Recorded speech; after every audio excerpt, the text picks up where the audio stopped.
I think my fondest memories of the game are playing golf with my dad in the afternoon after school. I couldn't wait for school to end because he was going to pick me up and we were going to head straight to the golf course. I don't remember it as well as my mom does, but I remember watching Sevi walk up 18.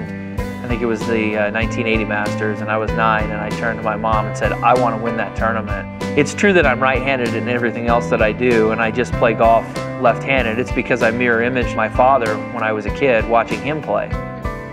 I would go out in the backyard and I would practice and chip and putt, but hitting the same shots would get to be so monotonous that I would move around the yard and I would go behind the orange tree or under the avocado tree.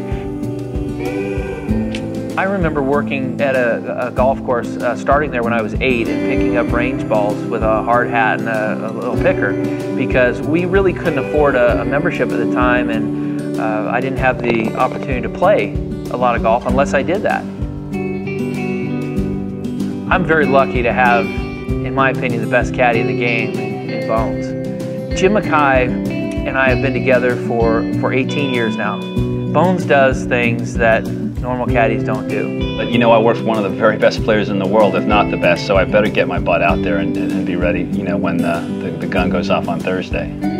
He has documented my shots, distances, what club I hit, how I tried to hit it, how far the ball flew, what the temperature was, what the wind conditions were, so that we have a reference year in and year out as to club selection. I don't know of any caddies that are out there, you know, looking necessarily for a paycheck. You know, everybody, of course, wants to pay the rent, but it's more about, you know, all that time you spend with a player on the golf course, on the range, and does it ultimately lead to something incredible at the end of the week. I think that to win tournaments on the PGA Tour, whether it's majors or regular events, you have to be aggressive and you have to take some chances. You cannot be passive and let everybody else make mistakes. For me, at the Masters in 2010, that shot was on 13. I knew that I could hit that shot. It was a critical moment, and there are sometimes you just have to challenge yourself and bring it on. Winning my first major, the 2004 Masters, was really a highlight for me, and being able to share that with my family was really special.